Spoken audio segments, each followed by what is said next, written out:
Kalau kebahagiaanmu hanya karena urusan makan, minum, dan semua kebutuhan biologis, maka kamu termasuk kelompok bahaim. Kalau kebahagiaanmu terletak pada menang kalah, siapa ranking 1, siapa ranking di bawahnya, siapa yang statusnya tinggi, siapa yang statusnya rendah, maka kita adalah binatang, tapi binatang yang sabuiyah, binatang liar. Kalau hidup kita yang bikin kita bahagia adalah tipu daya, muslihat, mencurangi orang lain, maka kebahagiaan kita adalah kebahagiaan jenis kebahagiaannya setan. Dan kalau yang bikin kita bahagia hanya urusan kita menyembah pada Allah, ibadah, tidak membangkang sama sekali, maka kita ada di level malaikat. Bagus tapi tidak manusiawi.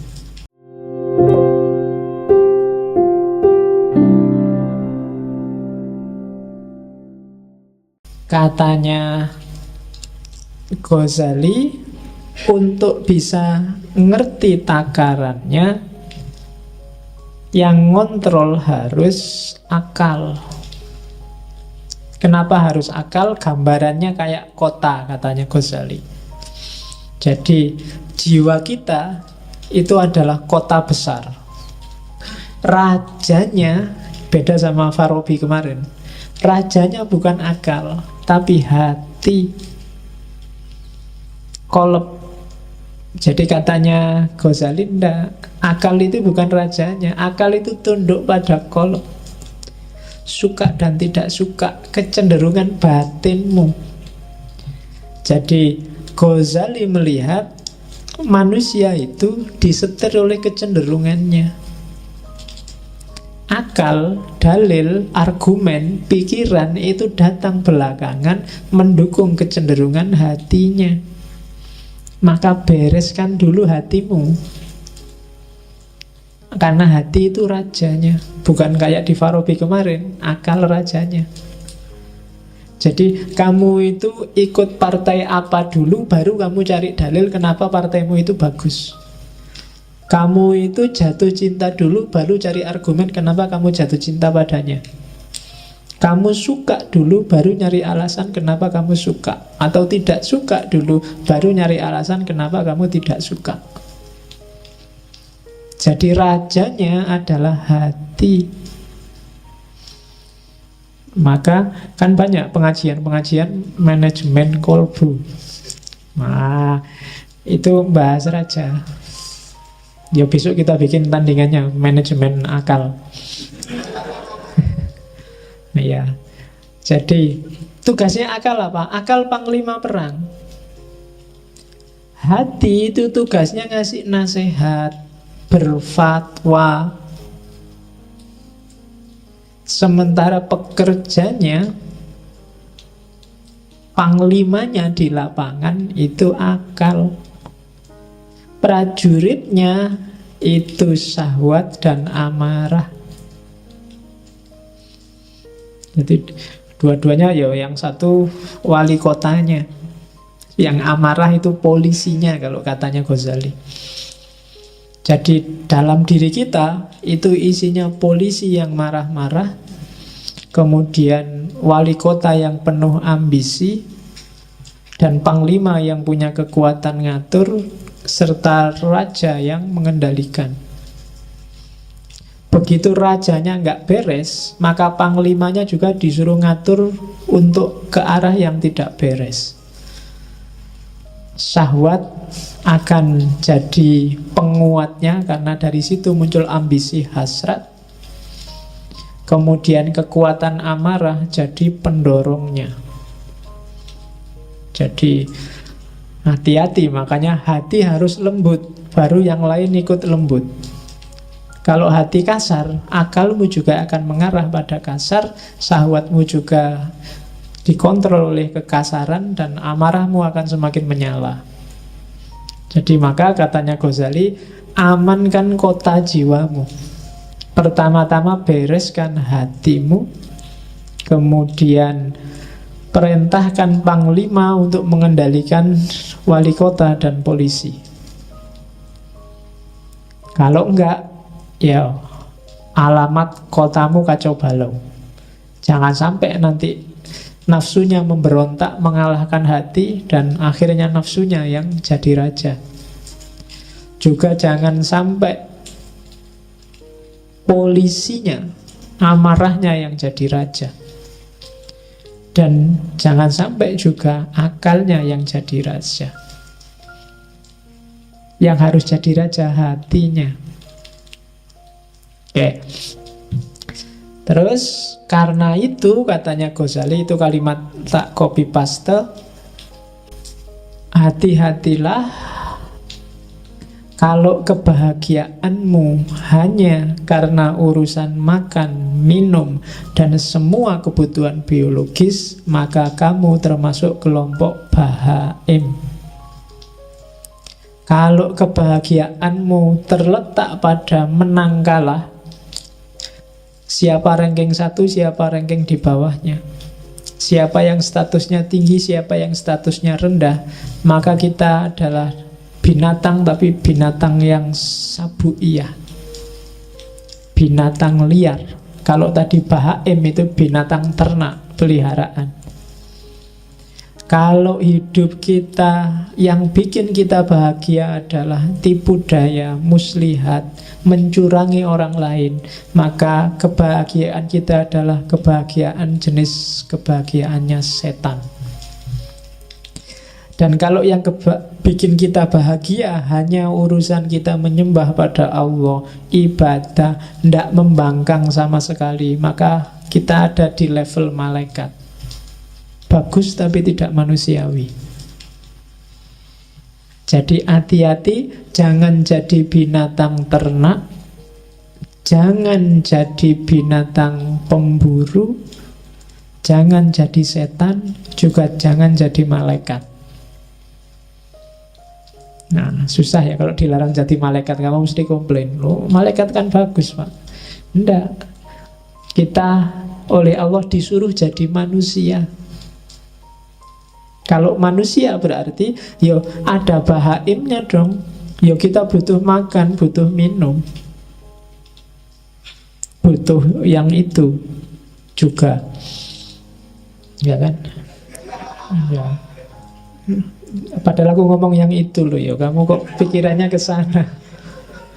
Isi pikiranmu berarti yang itu. Aku enggak ngomong apa-apa loh.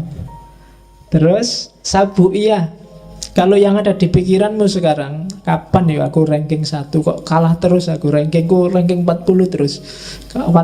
Yang di pikiranmu itu, kapan aku menang ya, kapan status sosialku tinggi ya, kapan aku, itu berarti yang menang dalam dirimu adalah sabuiyah. Kalau yang ada di pikiranmu urusan muslihat, trik-trik gimana caranya aku bisa sukses, gimana caranya aku bisa kaya, trik-trik kayak gitu, maka kita ada di levelnya setan. Tapi kalau yang ada dalam dirimu, pokoknya kita harus pasrah 100% pada Allah, ibadah, jangan sampai putus, yang nggak boleh bantah Allah sedikit pun. Itu berarti kita sudah nyampe makom malaikat. Dunia sudah tak tinggal, pokoknya aku hanya Allah saja. Ya enggak apa-apa, itu berarti makomnya malaikat. Cuma kalau malaikat tidak ada bahaimnya, kamu puasa terus, kamu sholat terus, tanpa makan, tanpa ngopeni hidup dunia juga tidak manusiawi. Tidak ada sabuiyahnya, kamu nggak punya hasrat, nggak punya ambisi, nggak punya cita-cita, kamu juga tidak manusiawi, tidak akan bisa menjalankan perintahnya Allah untuk jadi khalifah di muka bumi. Kalau kamu tidak kayak setan, tidak cerdas, tidak kreatif, ya kan? Licik itu bagus untuk hal yang baik. Setan itu kan untuk hal yang jelek. Licik itu kan berarti mikir, nyari celah yang orang lain nggak melihat. Oh, itu untuk hal-hal yang bagus. Kamu namanya kreatif. Gitu loh. Ya kayak Hasan bin Sabah tadi kan, Hasasin kan, Dia nggak bunuh kan, itu kan pinter bahasa, karena jahat maka namanya licik. Tinggal naruh pisau di bantalnya musuhnya, sudah selesai. Nggak perlu harus ngebom lah, nggak perlu bom bunuh diri lah, nggak perlu capek-capek. Naruh aja di, kalau ada mobil Jokowi lewat, kamu taruh pisau di kursinya Jokowi, itu selesai. Kalau kamu nggak ditangkap ajudannya loh. Jadi coba hati-hati, dikontrol lagi apa yang bikin kamu bahagia. Kalau yang bikin kamu bahagia luar biasa adalah ketika kamu ranking 1 dan semua temenmu kalah, maka ada sabuiyah yang dominan dalam dirimu. Kalau yang bikin kamu seneng pokoknya punya uang banyak, terus saya bisa makan enak, terus bisa kawin, bisa itu, berarti yang dominan dalam dirimu adalah bahaim. Kalau yang ada di kepalamu hanya gimana caranya saya mengabdi 100% pada Allah, gimana caranya meninggalkan dunia yang tidak penting, maka kamu ada di level malaikat. Oke, itu teori selanjutnya tentang kebahagiaan dari Kimiaus Sa'adah. Oleh karena itu, katanya Ghazali, untuk bahagia waspadai 2 hal dan penuhi 1 hal. Waspadai syahwat dan amarahmu, dan carilah bekal ilmu. Untuk ngerti semua tadi, untuk bisa kamu muhasabah secara pas dan sesuai, satu-satunya jalan adalah ilmu. Kamu ngerti yang sedang main ini binatang apa malaikat, harus ngerti ilmu. Kalau enggak, ya kamu enggak bisa muhasabah dengan baik. Nah, ini kan ujungnya sebenarnya sama kayak Plato dan Al-Farabi kemarin. Jalan untuk bahagia itu ya ilmu. Dengan ilmu orang bisa melakukan kebaikan. Setelah dia melakukan kebaikan pasti bahagia. Kalau di Ghazali kan dibalik. Karena kalau orang awam ujuk-ujuk disuruh pakai ilmu mesti males. Wah, kok ilmu belajar ya, baca buku ya, mau males duluan. Tapi diawali dari, kamu pengen hidup enak enggak? Ya pengen. Kalau pengen hidup enak, ya kontrol dong nafsumu, amarahmu, nanti kamu bisa bahagia. Caranya gimana? Ya ilmu. Jadi ilmunya di belakang. Kalau orang awam lebih enak ditawari manfaatnya dulu. Kalau ditawari ilmu di depan sudah males. Belajarlah biar kamu pinter. Males wis tahu mesti. Wis kan dhisik ya ngono. Cuma kalau dibalik, wah, pinter lah. Kalau pinter kamu dapat manfaat gini. Caranya gimana? Ya belajar. Itu kan lebih ringan kalau bagi orang awam. Tapi kalau belum kamu dikasih sholat lah, tahajud. Wah, males ngantuk.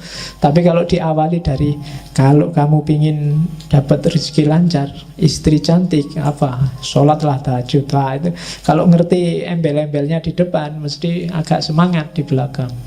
Nah, ini logika awam. Dan Ghazali paham betul ini. Cara dia memainkan cara berpikirnya orang awam. Oke, jadi jalan kebahagiaan yang sejati, katanya Ghazali, ya, kuasai amarah dan syahwat, jalannya pakai kekuasaan ilmu. Dan puncaknya ilmu itu ma'rifatullah, kenal Allah. Kalau sudah ilmunya sudah nyampe ma'rifatullah, semua pasti akan tertib. Kamu akan menemukan kebahagiaan sejati. Ma'rifatullah itu dicapai tidak semata-mata dengan baca buku atau belajar teorinya. Beda sama ilmu yang lain. Tapi ma'rifatullah itu ketemunya harus dengan laku. Tidak bisa kamu ngerti teori jujur, tapi kamu harus benar-benar jujur. Nggak bisa kamu hanya ngerti teori berbakti pada orang tua, tapi kamu harus berbakti benar pada orang tua. Ma'rifatullah ilmu yang jenis itu. Jadi akan kamu peroleh sendiri kalau kamu dekat sama Allah. Jadi, dan untuk dekat sama Allah harus ada laku tertentu. Dan kalau orang yang sudah makrifat itu biasanya otomatis urusan yang lain semuanya beres. Sebelum semua urusan beres, orang tidak akan nyampe makrifat. Nah, itu jalan kebahagiaan. Jadi kuasai amarah, kuasai syahwat lewat ilmu. Harusnya semakin pinter orang, semakin berkualitas hidupnya, dan semakin dia merasa bahagia. Kalau kamu merasa semakin pinter, wawasanmu semakin banyak, kok hidupmu semakin sumpek? Ada yang salah dengan prosedurmu cari ilmu. Silahkan kamu muhasabah sendiri. Pak, saya ngaji filsafat mulai tahun lalu itu perasaan nggak berkembang apa-apa itu, Pak. Ya coba dicek lagi deh, jangan-jangan ada yang salah. Jangan-jangan yang kamu incar dari ngaji ini bukan ilmunya, kopinya mungkin. Iya. Jangan-jangan cuma nyari kopi gratis. Jangan-jangan daripada nganggur. Jangan-jangan, banyak jangan-jangannya makanya. Maka dicek lagi. Terus ini saya ambil yang bahasa Inggris terjemahannya. Cara untuk menguasai amarah dan nafsu tadi. Kalimatnya Ghazali bagus. Oke, itu saya kasih foto yang itu karena Ghazali Tus itu daerah Persia, dan orang Persia, orang Iran itu biasanya tinggi, besar, gagah, dan brewokan. Ganteng-ganteng, gak kayak orang Indonesia. Kecil, pesek, terus ngeyelan, cerewet. Orang sana gagah-gagah, kalau ngomong aja mantep. Ya, katanya Ghazali, declare your jihad on certain enemies you cannot see. Katanya Ghazali, deklarasikanlah jihad terhadap 13 musuhmu yang tidak terlihat. Egoisme, arogan, conceit, egoisme, sombong, angkuh, selfishness, merasa benar sendiri, merasa bagus sendiri, merasa menang sendiri, greed, tamak, lust, tamak, intolerance, anger, marah, bohong, cheating juga bohong, gossiping, siapa yang seneng gosip, slandering.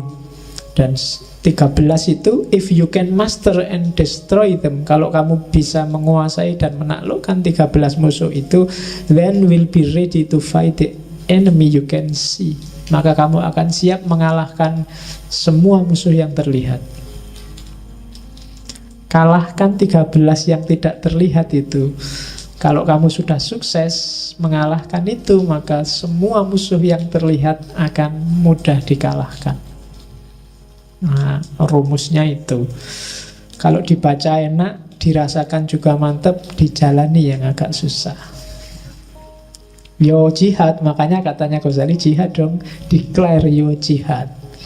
Deklarasikan jihad untuk melawan ini. Jihad berat, makanya katanya Nabi, jihad yang lebih berat daripada perang Badar loh. Perang Badar itu kan berat luar biasa. Berapa ratus orang melawan 10 ribuan orang.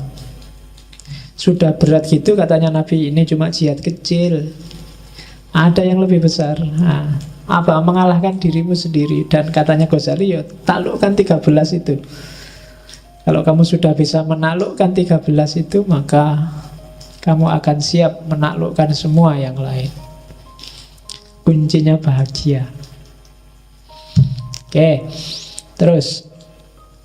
Nah, puncaknya bahagia nanti, katanya Ghazali tadi, ma'rifatullah. Kalau orang sudah ma'rifatullah, kebahagiaan sejatinya justru ketika dia dekat dengan Allah,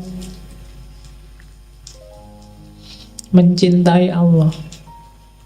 Selama ini sebenarnya pikiranmu masih terjebak materi. Kalau kritiknya Hussein Nasr, itu yang bikin kamu susah mencintai Allah. Bagi kamu yang dicintai itu harus cantik, dan rumusmu tentang cantik adalah yang kulitnya putih, rambutnya panjang, kan itu. Nanti ketemunya kuda yang warnanya putih. Lah ya kan kulitnya putih, rambutnya panjang.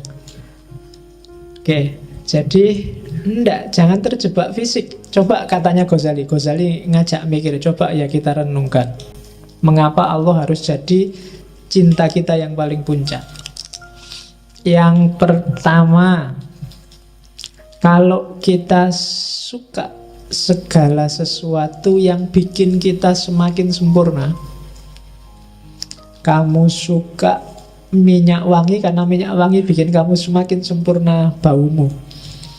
Kamu suka apa saja, baju bagus karena baju bagus bikin kamu perfect penampilanmu. Padahal katanya Ghazali, coba dipikir, yang bikin semua itu, yang merealisasikan kamu sehingga puncak jadi sempurna, itu kan Allah. Kamu suka orang yang membantumu karena dengan dibantu kamu semakin berkualitas. Kamu suka orang apapun itu nanti yang bikin kamu semakin baik, semakin sempurna. Allah ya, pada puncaknya. Harusnya Allah yang paling kamu sukai, katanya Ghazali. Dia harus nomor satu. Rumus kedua, kalau kamu suka pada orang, pada temanmu, pada tetanggamu yang sering berbuat baik padamu, suka jemput, suka nganter, suka SMS, suka mention di Facebook, itu kan berbuat baik. Malam-malam aja tanya, sudah tidur apa belum? Yo, tapi hati-hati kalau sama-sama cowoknya, malah ngewatiri. Loh itu kan berbuat baik. Seneng karena hatimu itu suka kalau ada orang berbuat baik padamu. Dan katanya Ghazali, loh, Allah itu justru kebaikannya puncak padamu. Semua dikasih padamu. Fasilitas apapun yang kamu butuhkan untuk hidup di muka bumi ini dikasih oleh Allah. Harusnya kamu jauh lebih suka pada Allah.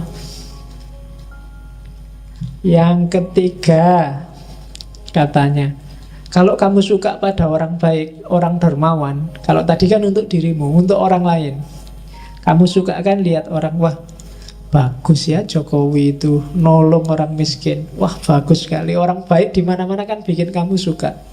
Harusnya juga puncaknya juga Allah. Allah itu baik pada siapapun, bahkan yang terang-terangan melawan dia juga Allah baik. Yang tiap hari mencaci maki Allah, orang-orang ateis itu, yang nganggap Allah itu tidak ada, Allah itu jahat, Allah itu menyusahkan orang dan seterusnya. Loh, Allah masih berbuat baik pada mereka. Kalau Allah mau, begitu dia ngomong saat itu juga nyawanya hilang, bisa. Tapi kan enggak. Itu kan berarti orang yang baik luar biasa seandainya orang. Maka harusnya jatuh cinta kita pada Allah itu topnya. Kalau cuma manusia, dia ada batasnya. Kalau Allah nggak ada batasnya. Itu argumen keempat. Terus, kalau kamu suka segala yang indah, segala yang cantik, bukankah menurutmu Allah itu maha indah, maha cantik, bahkan maha segalanya, kecuali mahasiswa. Ya, satu-satunya yang maha tapi bukan Allah itu mahasiswa. Nah, itu kan harusnya Allah yang paling kita cintai. Jadi pada puncaknya ternyata ada Allah. Allah itu maha indah, Pak. Ya saya bilang tadi, kamu nggak bisa menangkap kemaha indahan Allah karena pikiranmu terjebak fisik. Susah untuk mencintai sesuatu yang tidak fisik. Itu yang bikin kita susah untuk jatuh cinta pada Allah. Hubungan kita sama Allah selama ini bukan hubungan cinta, tapi hubungan formalitas. Atau jangan-jangan hubungan juragan sama buruh. Kadang-kadang dibalik, kamu merasa jadi juragannya Allah, kamu perintah-perintah. Ya Allah, mbok IP 4, masa nggak bisa 4 aja kan? Itu kan kamu doanya kan gitu, maksa-maksa Allah. Saya ada masalah nih, tolong diselesaikan. Kamu yang berbuat kok Allah suruh tanggung jawab. Ya kan? Kamu perintah-perintah itu untung Allah nggak ngomong jeragannya siapa, buruhnya siapa, kamu perintah-perintah. Jadi harusnya cintamu yang pertama ada pada Allah. Bikin alam secantik ini itu sebenarnya salah satu bukti ya pasti dia maha cantik. Emangnya yang merumuskan ada cowok cakep atau cewek cakep itu kan ya Allah sendiri kan yang bikin rancangan.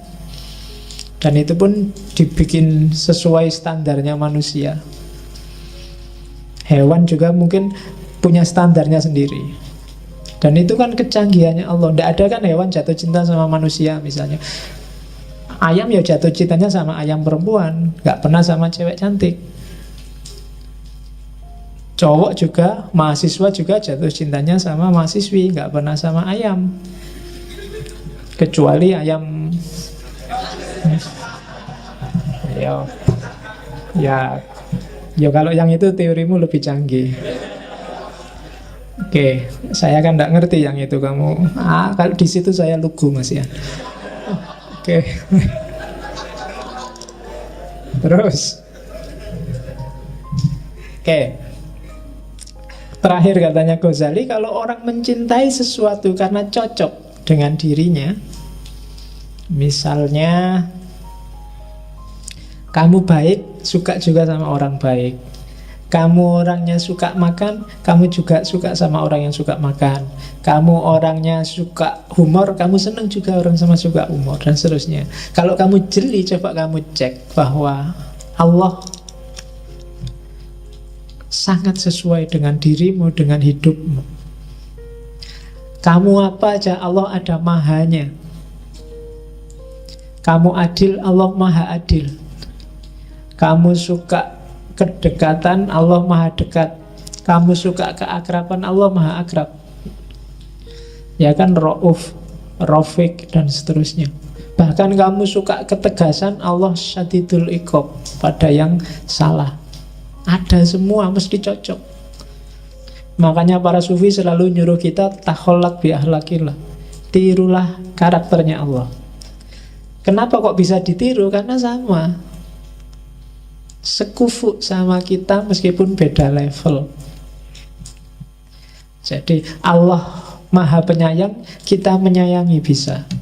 Allah maha pengasih, kita mengasihi bisa. Berarti sepadan. Harusnya kita jatuh cintanya sama Allah, katanya Ghazali.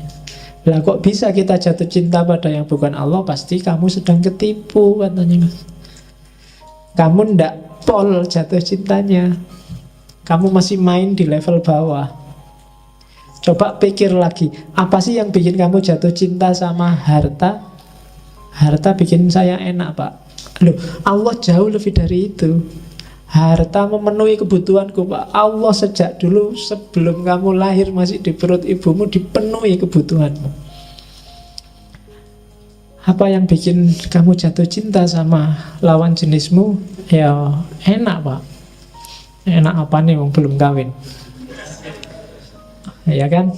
Loh, Allah berkali lipat bikin kamu enak. Bahkan gak cuma lewat jalur itu, lewat jalur makan, lewat jalur ilmu, lewat jalur minum, lewat jalur persaudaraan, persahabatan, kekeluargaan. Itu kan nikmat-nikmat yang luar biasa. Harusnya kamu jatuh cinta dong pada Allah, bukan pada yang selain Allah. Nah, itu argumennya Ghazali. Nah, ini kalimat tak potong dari Kimia Usa'adah. Kebahagiaan tertinggi bagi seorang awam adalah surga, sementara kebahagiaan tertinggi bagi orang-orang khawas adalah ridhonya Allah. Jadi surga itu iming-iming bagi orang biar dia jalan menuju ridhonya Allah.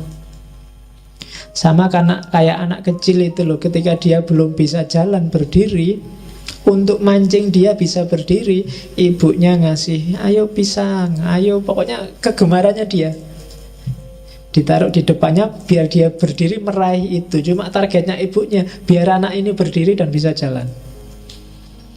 Ya kalau dia nyampe dikasih sih pisang itu, tapi intinya kan alhamdulillah sekarang bisa jalan.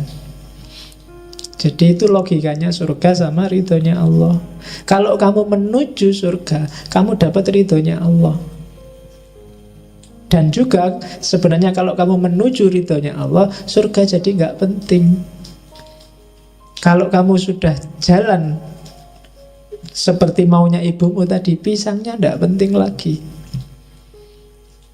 Jadi dulu mungkin orang apa-apa kan serba matematis, sama Allah juga dagang, kalau gini untungnya apa, kalau gitu untungnya apa.